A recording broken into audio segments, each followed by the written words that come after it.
아니 이게 지금 교실이 이렇게 새로 바뀐 것 같아요. 선생님 오셨습니다.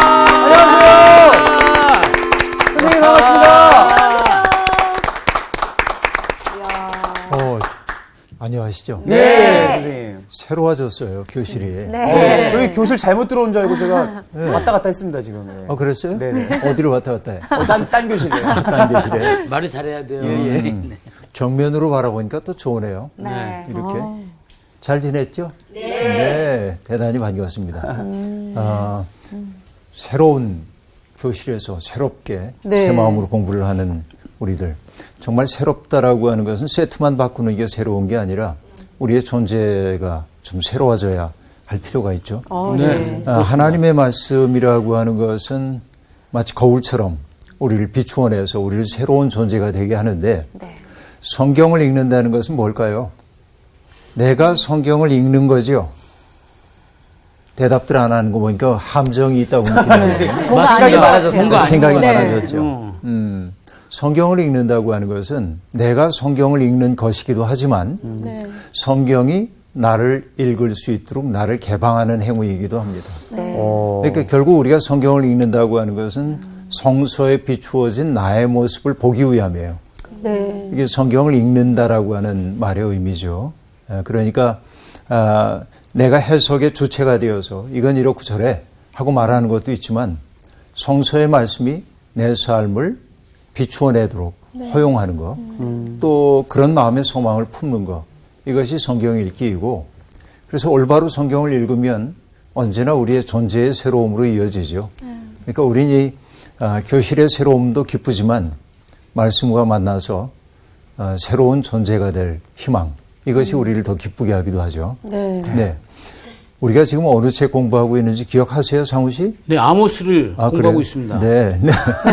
잘 기억하고 있군요. 네네네. 네, 오늘 아모스 7장 공부하는 날입니다. 오늘 수업 아모스 9강 환상 1. 주 여호와께서 내게 보이시는 것이 이러하니라. 왕이 풀을 벤 후 풀이 다시 움돋기 시작할 때에 주께서 메뚜기를 지으심에 메뚜기가 땅의 풀을 다 먹은지라. 내가 이르되 주 여호와여 청하건대 사하소서. 야곱이 미약하오니 어떻게 서리이까 하매 여호와께서 이에 대하여 뜻을 돌이키심으로 이것이 이루어지지 아니하리라. 여호와께서 말씀하셨느니라. 주 여호와께서 또 내게 보이신 것이 이러하니라. 주 여호와께서 명령하여 불로 징벌하게 하시니 불이 큰 바다를 삼키고 육지까지 먹으려 하는지라. 이에 내가 이르되 주 여호와여 청하건대 그치소서. 야곱이 미약하오니 어떻게 서리이까 하매 주 여호와께서 이에 대하여 뜻을 돌이켜 주 여호와께서 이르시되 이것도 이루지 아니하리라 하시니라. 또 내게 보이신 것이 이러하니라. 다림줄을 가지고 쌓은 담 곁에 주께서 손에 다림줄을 잡고 서셨더니 여호와께서 내게 이르시되 아모스야 내가 무엇을 보느냐. 내가 대답하되 다림줄이니이다. 주께서 이르시되 내가 다림줄을 내 백성 이스라엘 가운데 두고 다시는 용서하지 아니하리니 이삭의 산당들이 황폐되며 이스라엘의 성소들이 파괴될 것이라. 내가 일어나 칼로 여로보암의 집을 치리라 하시니라. 때에 베델의 제사장 아마샤가 이스라엘의 왕 여로보암에게 보내어 이르되 이스라엘 족속 중에 아모스가 왕을 모반하나니 그 모든 말을 이 땅이 견딜 수 없나이다. 아모스가 말하기를 여로보암은 칼에 죽겠고 이스라엘은 반드시 사로잡혀 그 땅에서 떠나겠다 하나이다. 아마샤가 또 아모스에게 이르되 선견자야 너는 유다 땅으로 도망하여 가서 거기에서나 떡을 먹으며 거기에서나 예언하고 다시는 베델에서 예언하지 말라. 이는 왕의 성소요 나라의 궁궐임이니라. 아모스가 아마샤에게 대답하여 이르되 나는 선지자가 아니며 선지자의 아들도 아니라 나는 목자요 뽕나무를 재배하는 자로서 양떼를 따를 때에 여호와께서 나를 데려다가 여호와께서 내게 이르시기를 가서 내 백성 이스라엘에게 예언하라 하셨나니 이제 너는 여호와의 말씀을 들을지니라. 내가 이르기를 이스라엘에 대하여 예언하지 말며 이삭의 집을 향하여 경고하지 말라 하므로 여호와께서 이와 같이 말씀하시기를 내 아내는 성읍 가운데서 창녀가 될 것이요 내 자녀들은 칼에 엎드러지며 내 땅은 측량하여 나누어질 것이며 너는 더러운 땅에서 죽을 것이요 이스라엘은 반드시 사로잡혀 그의 땅에서 떠나리라 하셨느니라. 네. 예. 아모스가 굉장히 이제 맹렬한 어조로 백성들의 죄를 꾸짖죠. 네. 사실은 아모스가 한다고 했지만은 하나님이 아모스를 보내셔서 그렇게 꾸짖도록 하셨죠. 여러분, 우리가 그동안 공부해왔던 바와 마찬가지입니다. 그런데 이제는 아모스가 환상을 본 이야기가 오늘 본문 말씀을 구성하고 있거든요. 네. 환상을 봅니다. 예언자라고 하는 사람은 어떤 사람이죠? 말하는 사람. 그렇죠? 네. 예언자는 말하는 사람입니다. 일단 말하는 사람. 근데 어떤 말을 해요? 자기 말을 하는 사람이에요? 아니면은 하나님의 말을. 그죠? 하나님의 말을 하는 사람이죠. 네. 근데 하나님은 예언자에게 전해야 할 이야기를 구절 하나하나를 다 암송해 그래서 주시나요? 아니면은 어떤 방식으로 말씀을 주시죠? 환상을 보여주십니다. 환상을 보여주셔요. 네, 그런 것도 있죠. 근데 전에도 얘기했지만은 하나님의 마음을 느끼게 해요. 예언자들에게. 네. 그렇죠. 하나님의 마음. 세상을 바라보는 하나님의 마음이 어떠한지를 느끼도록 하심으로 하나님의 마음이 되어 말해요. 예언자는. 네. 그러니까 예언자는 말하는 사람이기 이전에 어떤 사람이냐면 하나님의 느끼는 마음을 사람이고, 느끼는 사람이고, 네. 그냥 느끼는 게 아니라 하나님의 심정을 느끼는 거죠. 또 예언자는 뭐예요? 느끼기 위해서는 듣는 사람입니다. 듣는 사람. 그죠? 항상 하나님의 말씀을 듣는 사람이에요. 네. 그런데 오늘 하나가 더 나왔죠. 예언자는 보는 사람이기도 합니다. 보는 사람. 보는 사람이에요. 오감이 다 깨어 있는 사람이죠. 네, 그렇죠. 오감이 깨어 있는 거죠. 예, 오감이 깨어 있어요. 그러니까 말하는 사람이 본질적인 것처럼 보이지만은 그가 말하기 위해서는 먼저 느껴야 하고 하나님의 마음을 그리고 하나님의 말에 귀를 기울여야 하고 그리고 그뿐만 아니라 뭘 한다고요? 보는 거예요. 보는 겁니다. 가시적으로 이제 보기도 하는 거죠. 이게 환상으로 나타납니다. 음. 우리가 지난번 공부했던 성경이 요엘인데 네. 요엘서에서 2장 28절에서 그 복음성가로도 만들어진 노래이죠. 어린이들은 뭘 봅니까? 볼 것이 젊은이들은 젊은이들은 것이며 뭐죠? 자녀들은 예언할 환상을 것이고 보고. 노인들은 뭐 한다고 그랬어요? 꿈을 꿈을 꿀 것이며. 그리고 아비들은 춤을 출 것이다. 예. 네. 노래 한번 해보시죠. 아비들은 아니죠. 뭐. 아비들이 춤춘다는 건 자녀들은 예언할 것이요 청년들은 환상을 보고 아비들은 꿈을 꾸리라 주의 영이 임하면 나같이 성령. 안 따라. 오케이. 요엘서 2장 28절에 나오는 그런 이야기였는데 환상을 본다고 얘기하는데 환상 이것은 비전입니다. 그죠? 비전. 그러니까 하나님의 눈으로 세상을 볼 때 어떻게 되는지를 보여주는 거예요. 이게 이제 예언자입니다. 본다라고 얘기할 때 여러분 우리 기독교가 하는 얘기는 아니지만은 불교에서도 매우 중요한 단어가 하나 있어요. 그게 뭐냐면 견성. 들어보셨어요? 견성? 볼견자에다가 견성? 인간의 본성을 본단 말인데, 본성을 본단 말인데, 그러니까 인간의 본래의 마음이라고 하는 것은 깨끗하다. 그것을 보는 게 견성이다. 그렇게 말하고 있는데, 이것을 여러분, 우리 기독교 용어로 얘기하자면, 예수 그리스도께서 이렇게 얘기합니다. 제자들에게 너희는 세상에 빛이 되어야 한다라고 얘기했어요? 아니면 너희는 빛이다라고 얘기했어요? 빛이다. 단언적으로 얘기를 했죠? 네. 근데 솔직히 우리 돌아보면 우리 빛이에요? 아니에요? 자신 있어요? 없어요? 빛은 아니고 빚은 많이 있습니다. 죄송합니다. 빛은 많이 있어요? 그렇죠. 빛이 많지. 그렇구나. 사랑의 빛을 진 자니까. 아멘. 그죠? 그렇죠. 네. 너희는 빛이다라고 세상의 빛이다라고 단언적으로 얘기해 주셔서 죄송한데 주님이 우리에게 일깨워 주는 건 뭐냐면 우리가 빛이었다는 사실을 우리가 망각하고 있기 때문에 그래요. 맞습니다. 어떤 의미에서 우리가 빛일까요? 하나님의 형상대로 지음받은 존재이기 때문에 그래요. 근데 그 하나님의 형상이 죄나 우리의 탐욕으로 말미암아 가려졌어요, 자꾸. 그래서 인간의 존재는 뭐냐? 하나님의 형상을 드러내 보이는 존재가 되지 못하고 불투명한 존재가 된 거예요. 네. 하나님이 안 보여요, 우리 속에. 근데 하나님의 은혜가 우리에게 와가지고 우리를 씻어내리면 우리는 투명한 존재가 돼요. 그러니까 상온씨 속에 본래적으로 갖춰져 있는 아름다움을 네. 사람들이 볼 때 뭘 느끼냐면 네. 아, 하나님이 정말 계시구나. 이렇게 느끼는 거예요. 그러니까 인간의 목표가 있다고 한다면 성도의 목표, 그것은 우리의 삶을 통해서 하나님이 이 세상에 계시다라고 하는 사실을 사람들에게 일깨워주는 것. 네. 이것이 이제 우리에게 주어져 있는 과제라고 얘기할 수 있겠죠. 그러니까 때때로 죄로 말미암아 더럽혀지긴 했지만 잊지 마세요. 난 본래 빛이라고 하는 거. 네. 아멘. 아, 진짜. 그죠? 예. 이걸 닦아내야 돼, 날마다. 그게 참회하는 삶이 되겠죠.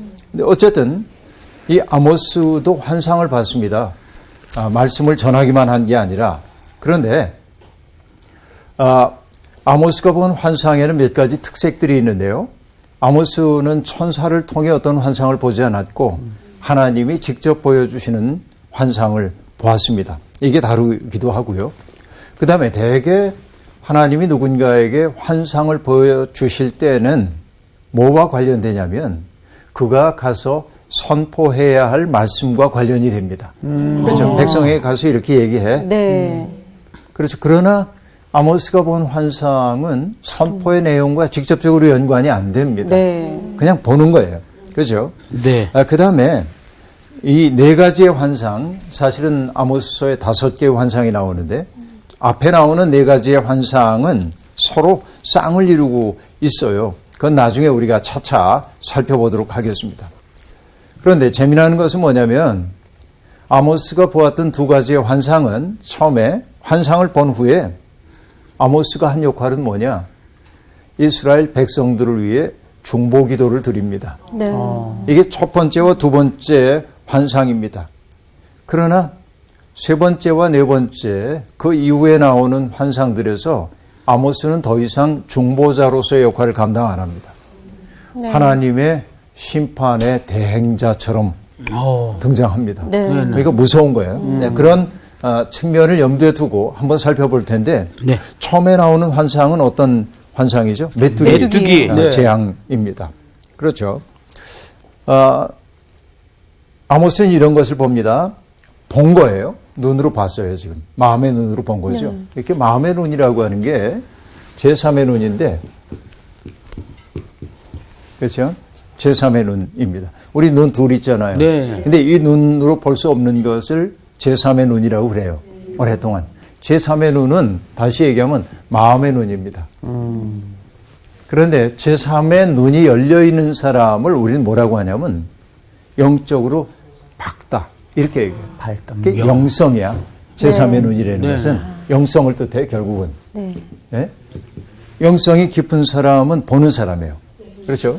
그래서 보니까 왕이 풀을 벤 후 풀이 다시 움돋기 시작할 때 주님께서 메뚜기를 지으셨다. 어려운 얘기입니다. 자, 풀들이 돋아나고 있는데 이제 고대 세계를 반영해주고 있는데 처음 돋아난 풀은 수확하여서 왕에게 귀속되는 거예요. 그러고 나면 그 다음에 나오는 풀들이 네. 이제 백성들의 몫으로 주어져야 합니다. 그런데 어떻게 됐어요? 왕이 풀을 베어낸 다음에 백성의 몫으로 자라고 있는 풀, 다 베버렸어요. 이것이 백성들의 소원인데 희망인데 네. 어떤 일이 벌어집니까? 베버렸어요. 메뚜기가 자라납니다. 그럼 어떻게 되죠? 메뚜기 재앙이 몰려오겠죠. 그러니까 혹독한 재앙이 백성들을 기다리고 있다는 사실을 그렇죠. 네. 바라보는 겁니다. 보니까 메뚜기가 지상에 돋아난 풀들을 다 먹어치우는 거예요. 네. 그때 아모스가 한 말이 무엇입니까? 주 여호와여, 청하건대 사하소서. 야곱이 미약하오니 어떻게 서리이까. 아까 얘기한 대로 첫 번째 이 환상에서는 예언자인 아모스가 중보 기도자로 백성들을 위해 기도합니다. 그렇죠? 예언자라고 하는 사람은 하나님의 심정에 사로잡힌 사람이기도 하지만 하나님과 통하는 사람이기 때문에 백성들의 연약함을 하나님께 아뢰는 사람이기도 합니다. 그죠? 그래서 아까 얘기했던 말하는 사람, 느끼는 사람, 듣는 사람, 보는 사람이기도 했지만은 아뢰는 사람이기도 해요. 하나님 앞에 땅의 현실을 중보하는 사람입니다. 그러자 즉시 성경이 뭐라고 얘기를 하냐면 이렇게 얘기합니다. 여호와께서 이에 대하여 뜻을 돌이키셨으므로 이것이 이루어지지 아니하니라 하고 말합니다. 그러니까 여러분 우리들도 아모스만 그런 것이 아니라 이 땅의 현실을 바라보면서 하나님 앞에 중보의 기도를 올려야만 합니다. 여러분 루벤스라고 하는 화가가 있는데요. 그 루벤스라고 하는 화가의 그림 가운데 하나는 진노하신 하나님의 팔을 붙들고 있는 프란체스코와 도미니쿠스 그런 제가 워낙 길어가지고 제대로 기억했는지 모르겠는데 그런 제목의 그림이 있습니다. 그러니까 하나님이 세상을 보니까 너무 타락한 세상이에요. 그래서 지구처럼 보이는 둥그런 지구가 있는데 그 지구를 뱀이 휘감고 있어요. 뱀이요? 그 얘기는 뭐죠? 뱀은 유혹자죠. 그렇죠. 그러니까 뱀의 유혹에 세상에 홀딱 넘어간 거예요. 그 세상을 보고 하나님이 화가 나서 진노의 팔을 들고 계신데 그런데 이 땅에서 열심히 중보기도하는 사람이 있었으니 그게 프란체스코하고 도미니쿠스란 말이에요. 그 수도자들이 열심히 기도하면서 그러니까 그 기도가 하나님의 진노의 팔을 붙들고 있었다.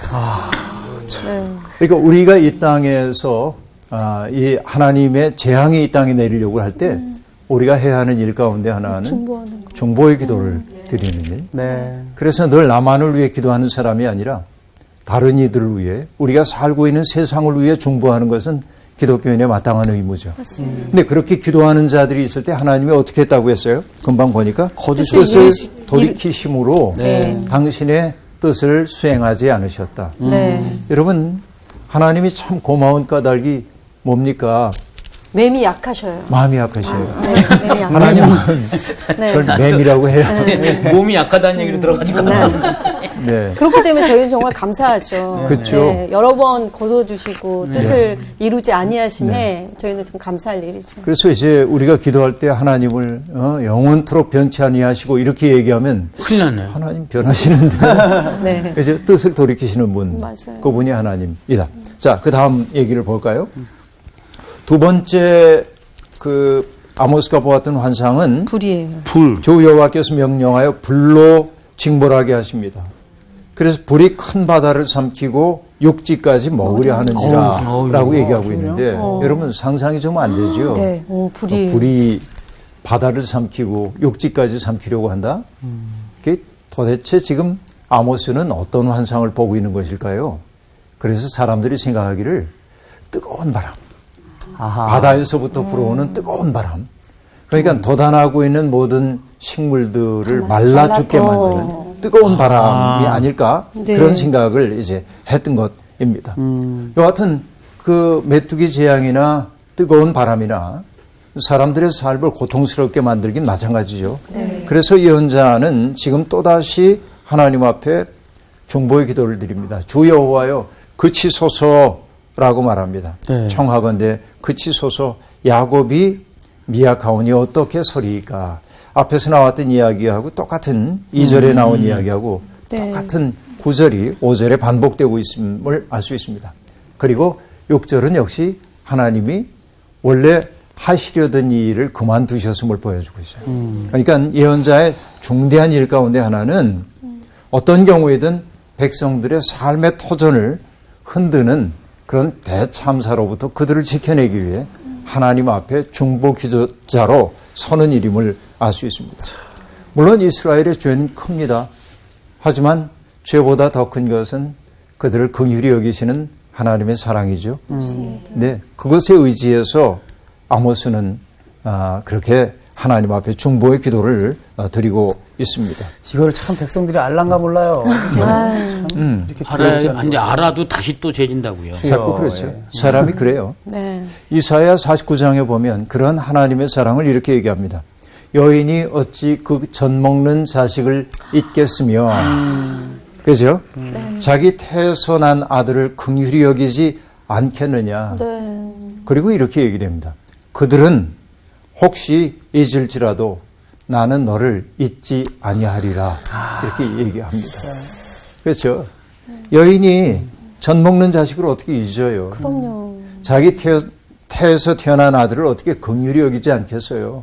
그러니까 이게 하나님의 마음이라는 거죠. 네. 이게 두 번째 환상까지 얘기였습니다. 그 다음에 세 번째 환상 얘기가 7절부터 9절까지 등장하고 있는데요. 네. 이 아모스가 본 것은 뭐냐면 다림줄을 보고 있습니다. 다림줄이라는 게 뭐예요? 그렇지 않아도 제가 물어보려고. 아, 그랬어요. 예, 예. 다림이랑은 다른 거죠, 다림이. 다림이하고 다림질도 아니고. 다림질도 아니고. 다림질. 네. 추. 지금 이제 나온 씨가 알고 있네요. 저 순수한 우리말로 다림은 뭐냐면 어떤 물체가 수평을 이루고 있는지 수직을 이루고 있는지를 재기 위한 행위를 다림이라고 그래요. 다림. 아, 네네. 네. 그래서 행위군요. 여기에 줄을 붙이면 수직으로 내리는 거죠. 다림줄이라고 하는 것은. 그래서 옛날에 벽을 쌓거나 그런 사람들이 요즘은 이제 다 기구가 있습니다만 그렇죠. 옛날에 어떻게 했냐면 말뚝이나 이런 걸 하나 박아가지고 나무 이렇게 이제 이런 모양으로 만드는 거야. 그래서 여기다가 줄을 매가지고 추를 내려 이렇게. 네네. 네. 이렇게. 네. 요게 똑바로 수직이잖아요. 중력에 따라서 똑바로 네. 내려오잖아요. 그러니까 벽을 쌓거나 그럴 때 여기에 따라서 딱 해야 무너지지 않는 거죠. 저거였구나. 여기에 내려진 게 다림줄이에요. 그게 재미나는 게 뭐냐면 이 벽돌을 쌓는 것은 꼭대기부터 쌓을 수는 없잖아요. 그쵸. 네. 밑에부터 쌓습니다. 네. 그러나 그 기준점은 어디에 있어요? 위에 있어. 위로부터 그렇죠. 이렇게 내려오는 거지. 그렇죠. 거기에 맞춰서 쌓는 거죠. 인생의 비유도 똑같은 것 같아요. 그렇다, 우리들이 그렇다. 위에서부터 쌓아오진 못하지만 맨 밑바닥에서부터 쌓아 올라가는데 그러나 하나님의 중심은 언제나 어디가 있어야 되냐면 위에 가야 수직의 중심인 하나님께 가 있을 때 우리의 인생의 집이 무너지지 않은 거야. 근데 하나님이 지금 다림줄을 잡고 계세요. 이렇게. 네. 그렇죠? 네. 뭐라고 얘기하냐면 사람들이 집을 지을 때 다림줄을 가지고 집을 짓죠. 네. 그런데 하나님이 손에 다림줄을 잡고 서 계셨어. 네. 그리고 아모스에게 묻습니다. 내가 무엇을 보느냐? 다림줄입니다. 그러자 내가 다림줄을 내 백성 이스라엘 가운데 두고 다시는 용서하지 아니하리니 이렇게 말합니다. 어떤 상황일까요? 어떤 상황일까요? 다림줄을 가지고 이렇게 해봤더니 이스라엘 백성의 삶의 집이 수직에 안 맞아요. 이렇게 삐뚤삐뚤. 그렇죠? 기울었어. 그렇죠? 이렇게 기울어진 그들의 삶이 결국 뭐냐면 정의와 공의를 무너뜨린 거예요. 그렇죠? 전부터 얘기했지만은 하나님이 세상을 창조하실 때 두 가지의 가치 위에 세상을 지으셨어요. 네. 그게 정의와 공의. 공의였습니다. 네. 근데 불의한 자들이 자기의 권세를 믿고 정의와 공의를 망가뜨려요. 망가뜨린 거예요. 네. 그것이 뭐로 보이냐면 기울어져 가는 담처럼 보이는 거예요. 그 세상은 무너지는 세상입니다. 저는 사실은 담을 쌓아본 적이 없는데요. 제 친구, 시골에서 목회하던 친구는 돈이 많지 않으니까 일하는 분들을 모셔다가 담을 쌓고 그러는 게 매우 어려워서 내가 하지 뭐. 그리고 담을 쌓았대요, 나름대로. 네. 잘 써야 되는데. 근데 처음엔 제대로 쌓는 것 같았는데 갑자기 얘가 배가 이렇게 나오기 시작하더니 배가 나와요. 어떻게? 배가 나오더니 무너지더래요. 그런 어려움들을 얘기하는데 우리도 그래요. 처음부터 난 악하게 살 거야. 그런 사람 아무도 없거든. 네. 난 정결하게 아름답게 살아야지. 네. 그리고 나름대로 생애 경험들을 축적하다 보니까 사실 중심이 딱 맞지 않게 갈 때도 있고 그게 뭐냐면 배가 이렇게 쑥 나오고 때가 되면 무너지고 하나님이 지금 다림줄을 붙잡고 계시다. 이거 두려운 얘기이기도 하죠. 예. 그렇죠? 그런데 이 다림줄로 번역되고 있는 히브리어 단어는 아카드어에서는 주석을 뜻하는 단어라고 합니다. 주석으로 만들었던 게 칼이거든요. 그러니까 하나님이 이 다림줄 아나크라고 하는 걸 들고 있다는 말은 뭐냐면은 주석으로 만든 칼을 들고 있다 이렇게도 번역하는 이들이 있습니다. 그 근거는 뭐냐면 여기 9절에 보면 이렇게 말합니다. 9절 끝부분에 내가 일어나 칼로 여로보암의 집을 치리라 하시니라. 여기 나오는 9절의 칼과 다림줄이라는 게 상호에 연결된다. 이렇게 보는 학자들도 있는 것입니다. 그러니까 하나님이 칼을 들고 서 계신 까닭은 그들을 지키기 위해서가 아니라 심판하시기 위함이죠. 근데 앞에 나왔던 두 가지의 환상과 이 환상이 다른 것 가운데 하나는 뭐죠? 환상을 보고 나면 네. 어떻게 했어요? 중보기도 했었죠. 중보기도를 했었어요. 이번은 안 하시네요. 안 하네요. 칼을 기지를 왜 그럴까요? 돌이키기 어려울 만큼 그래서 넘어갔어. 하나님의 심판이라고 하는 것이 시행될 수밖에 없다는 심판의 엄정함을 얘기하기 위해서 지금은 중보기도조차 없습니다. 네. 근데 결국은 그들이 그렇죠? 정의와 공의를 훼손하면서도 네. 우리는 하나님 잘 믿는 사람들이야 산당 예배를 드리고 그렇죠? 질펀한 종교 행위를 했는데 결국은 그것 때문에 그 나라가 망하게 되었음을 얘기해주고 있습니다. 이게 참 슬픈 얘기 가운데 하나인 거죠. 그 다음에 여러분 이 보면은 아주 기가 막힌 이야기가 그 다음에 등장하고 있습니다. 10절부터 보면요. 네. 베델의 제사장 아마시아라고 하는 사람이 있습니다. 아모스하고 이름이 비슷하죠? 네. 네. 그런데 그가 사람을 왕에게 보냅니다. 이스라엘 왕 여로보암에게 보냅니다. 그리고 고발합니다. 이스라엘 족속 중에 아모스가 왕을 모반하나니 이 모든 말을 이 땅이 견딜 수 없나이다 라고 말하고 있습니다. 전에도 얘기를 했는데요. 북왕국 이스라엘은 남왕국 유다에 비해서 쿠데타가 잦았다고 얘기했죠. 왜 그랬던지 기억나세요? 혹시? 잘 기억이 안 날 거예요. 기억나요. 기억나요? 네. 얘기해 보시죠. 그 정통성이 없다고 그렇지. 네, 생각했기 때문에 그 권위에 잘 도전했던 것 같아요. 맞아요. 진짜 저랑 똑같은 생각을 하고 계시네요. 나도 그 생각을 했었거든요. 너무 신기하네. 자신이 없었을 뿐인데. 네. 하나님께서 다윗에게 나단 선지자를 보내서 언약을 맺죠. 너에게서 이 왕위를 계승할 사람이 계속 나오게 하겠다. 그래서 다윗의 가문인 남왕국 유다는 하나님의 약속이라고 하는 정통성의 기반이 있어요. 그러니까 왕들이 다소 잘못하는 일이 있다 할지라도 네. 하나님이 조정해 가신다고 생각을 하는 경향이 있습니다. 그러나 북왕국은 그 다윗의 가문에서 떨어져 나왔거든요. 그러니까 정체성의 근거가 모호해요. 그렇죠? 네. 나단을 통해 주신 언약이 아니란 말이에요. 그래서 그들은 정통성의 기원을 어디에 뒀냐면 출애굽 정신에 뒀습니다. 그렇죠. 하나님께서는 예속으로부터 자유로 그 백성을 이끌어 가시는 분이거든요. 그러니까 현실이 그렇지 않을 때 사람들은 왕이 지금 잘못하고 있잖아. 그럼 왕 바꿔야지.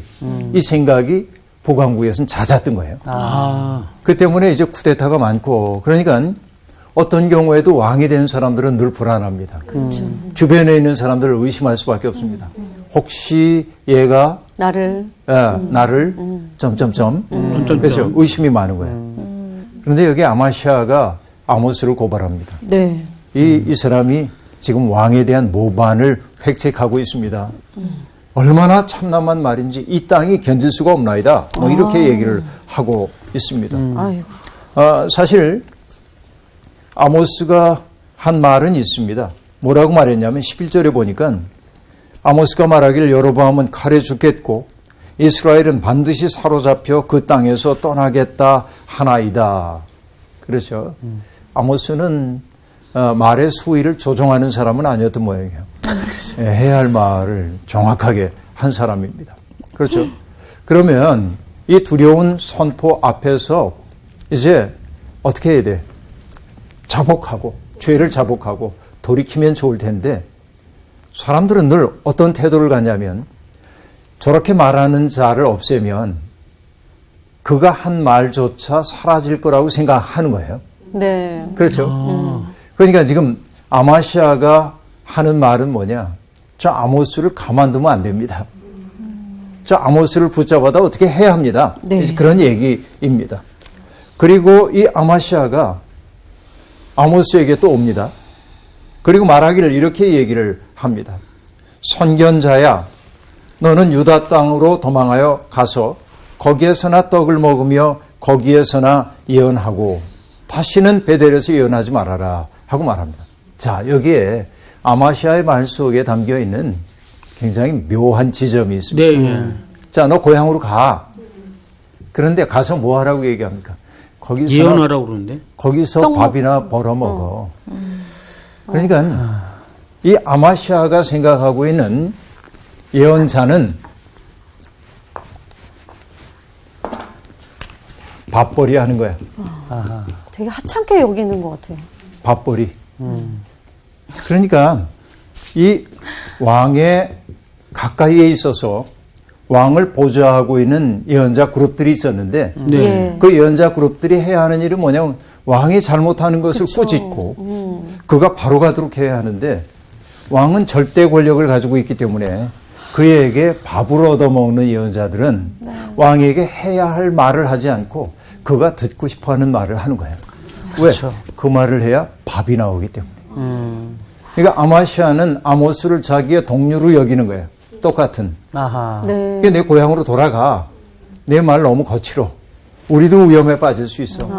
그러니까 내 고향 가서 예언질이나 하면서 밥이나 벌어 먹어. 그런 얘기입니다. 그러니까 제도적 종교인의 타락한 모습을 반영하고 있습니다. 네. 결국 아마시아는 뭐를 우리에게 보여주냐면 권력에 기생하고 있는 종교인의 비루함을 보여주고 있어요. 진짜 딱 그러네. 그러네, 정말. 아마시아는 전형적인 사람입니다. 사실 예레미야도 이런 거짓 예언자하고 대립했던 적이 있습니다. 네.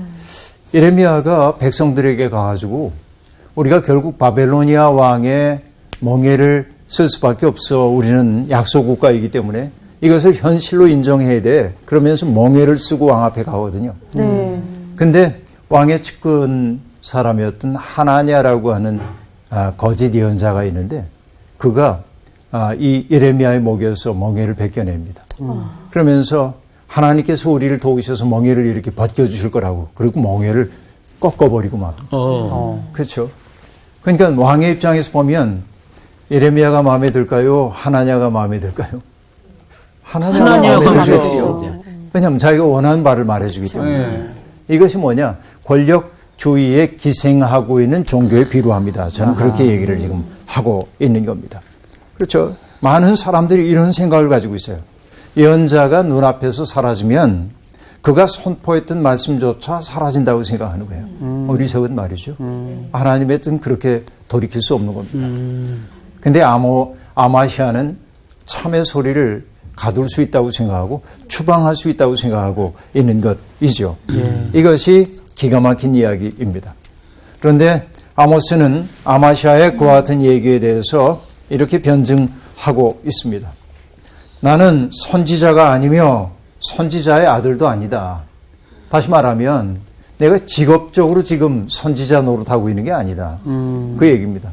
내 직업은 뭐라고 얘기를 하고 있어요? 목자요. 뽕나무를 재배하는 자라. 이 뽕나무라고 되어 있는데요. 공동 번역이나 새 번역은 돌무화과나무. 무화과나무. 그렇게 말합니다. 무화과가 맞을 거예요. 네. 이거 시커모라고 하는데 시커멓다는 얘기가 아니고 시커모 이게 돌무화과인데 난 그거 지금 재배하는 사람이야. 나는 예언 활동을 하면 밥 벌어 먹는 사람 아니야. 내가 하고 있는 밥벌이는 내 직업이 있어. 목자이고 네. 그리고 돌무화과 나무를 기르는 사람이야. 그러니까 밥벌이 때문에 내가 이 일을 한다고 지금 말하지 마. 그런 얘기입니다. 네. 분명하게 얘기를 하고 멋있다. 있다. 멋있어. 근데 내가 양떼를 따르고 있을 때 여호와께서 나를 데려다가 내게 말씀하셔서 이스라엘에 가서 예언하라 하셨기 때문에 내가 이 자리에 있다. 그런 얘기입니다. 그러니까 난 밥벌이를 하기 위해 예언자가 된 사람이 아니라 하나님의 심정에 사로잡혀서 여기 와 있는 사람이다.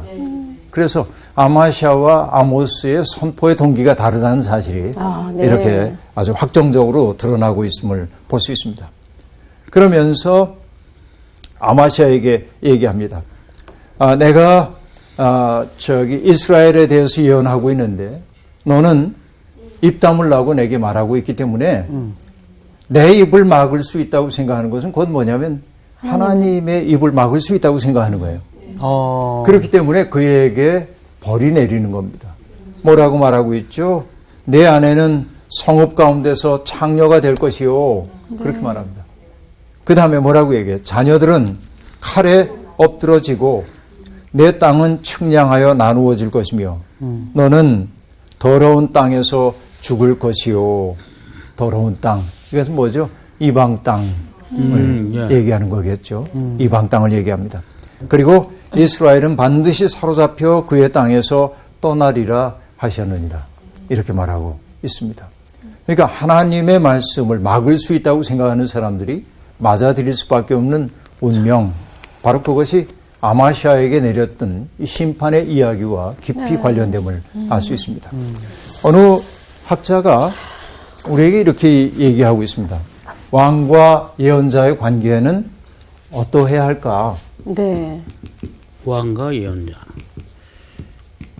왕은 언제나 어떤 역할을 해야 되냐면은 질서를 지키는 것이 왕이 해야 할 일 가운데 하나입니다. 그렇죠? 네. 그러니까 질서를 지킨다고 하는 것은 변화에 대해서 그다지 좋아하지 않습니다. 그러니까 급격한 변화를 왕은 좋아하지 않죠. 그러나 예언자는 기존의 것들로부터 조금 다른 역사의 비전을 보여주는 게 예언자이죠. 하나님은 지금 이 사회가 이렇게 변화되기를 원하셔 하고 얘기합니다. 그래서 예언자는 비전을 말하는 사람입니다. 그죠? 비전. 그러니까 질서의 입장에서 보면 비전을 말하는 사람이 불편해요. 그렇죠. 맞죠. 잘하십니다. 참 좋으십니다. 그럼 네. 좋을 텐데 네. 그렇게 하면 안 돼요. 라고 얘기하기 때문에 그렇죠. 네. 그래서 이 둘 사이에는 긴장 관계가 있어요. 이 긴장이 나쁜 방식으로 발현될 때 왕은 뭐냐면 예언자를 추방하거나 가두거나 죽이거나. 그렇죠. 그리고 이것이 이 긴장이 잘못된 방식으로 해소될 때 어떤 일이 생기냐면 예언자는 왕에게 할 소리를 안 하고 왕이 기뻐하는 말만 합니다. 이것이 뭐냐면 거짓 예언입니다. 근데 참 예언이라고 하는 것은 뭐냐면은 이 앞에 창조적이라고 한 말이 들어가야 돼요. 창조적 긴장. 이 둘 사이에 창조적 긴장이 있어야 돼요. 네. 왕은 예언자가 자기에게 해주는 쓴소리를 고마워해야 돼요. 그렇죠? 네. 그리고 예언자는 뭡니까? 하나님의 말씀을 전하고 왕이 삶을 바꾸어 가도록 기대하고 중보해야 합니다. 이것이 건강한 관계입니다. 아모스는 바로 창조적 긴장을 가지고 있던 존재이고 아마샤는 이 긴장을 자기 방식으로 해소해서 왕이 좋아하는 말만 했던 거짓 예언자가 됐던 겁니다. 그죠? 오늘 이 땅의 종교는 어떤 역할을 하고 있는지 돌이켜봐야 할 이유가 거기에 있는 것 같습니다. 자, 오늘 7장에서 우리들이 환상, 세 개의 환상을 보았고 아모스와 아마샤의 대결을 보았습니다. 이제 아모스가 또 어떤 환상을 보았는지 궁금하죠? 네. 다음 시간에. 감사합니다. 네, 고맙습니다. 네, 고맙습니다. 안녕하세요. 네. 아유, 이렇게 나가시는 걸 진짜 많이 하네요. 첫 수업을 이렇게 또 새로운 곳에서 하니까 네. 굉장히 좋네요. 네. 진짜 새로운 환경이 새로운 마음가짐을 갖게 한다는 게 맞는 게 오늘 저 다림줄이라는 얘기 있잖아요. 네. 이게 사실 처음에 기준점 잡을 때, 기초 잡을 때 사용하는 건데 이게 저는 그런 생각 드는 거예요. 기준이 제대로 잡혀서 만들어졌는데 하나님이 그 쌓여진 이 내 인생에 다시 한번 기준 다림줄을 대셨을 때 내가 너무 많이 흐트러져 있으면 어떡하지? 막 이런 마음이 들어서 혹시 배 나왔으면 그 배가 나와 있고 흐트러져 있고 거기 배 나온 게 어때서 이 사람? 너무 가리시고 있는 거 아니에요? 네. 나는 이 네. 새 교실에서 이렇게 공부하니까 왜 학교 다닐 때 우리가 정말 새 교실에 왔을 때 나 진짜 이 학기는 공부 열심히 해야지만 이런 마음 있잖아. 그렇지. 그런 마음이 막 드는 거야. 진짜. 그러면서 맞다. 우리가 어떨 때 있잖아. 누구에게 얘기했을 때, 또 나한테 얘기를 누군가 했을 때, 쓴소리 있잖아. 이 쓴소리 아주 달게 받아들여야 되는데. 그렇지. 기분 나빠하지 않고. 이 쓴소리가 사람인지라. 그럼. 이게 그렇게 안 들릴 때가 너무 많거든. 그러니까. 그러기도 맞아. 하고, 우리가 어느 자리에서 하나님을 믿는 자녀로서 할 소리는 명확하게 또 하는 사람이 돼야겠다는 생각도 들었어요. 또 어떻게 네. 보면 저는 이 다림줄이 아까 뭐 심판이라고 얘기를 하셨지만 제가 봤을 때는 이건 심판이 아니라 오히려 축복일 수도 있겠다라는 생각을 그럼요. 저는 했어요. 왜냐하면 부실공사는 우리가 살지 못하잖아요. 그렇지. 언젠간 그러니까 제대로 파괴를 시키고 다시 세우게 하시기 나온 위해서. 배를 넣어야 된다는 거죠. 그러니까 좀 넣어. 좋아, 들어가. 어떻게 보면 이 아마샤는 네. 되게 축복받은 사람인데 이 축복을 못 깨달은 사람이잖아요. 그치.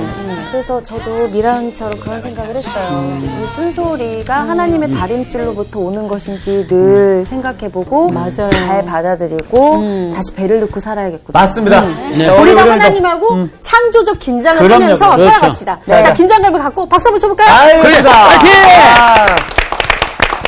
화이팅! 아, 화이팅! 이번 주 퀴즈입니다. 하나님께서 아모스 선지자에게 보이신 환상이 아닌 것은 무엇일까요? 1. 메뚜기 2. 다림줄 3. 끓는 가마. 정답을 아시는 분은 CBS 성서학당 홈페이지에 정답을 올려주시거나 우편으로 보내주시면 됩니다. 선정되신 분들에게는 하나님의 말씀을 전 세계에 보급하는 대한성서공회에서 성경, 송태근 선생님의 교회가 알고 싶다, 김기석 선생님의 아욕, 예레미야 산책 끙끙 앓는 하나님, 성경 통독을 위한 최고의 자습서 성경 2.0 가운데 하나를 드립니다.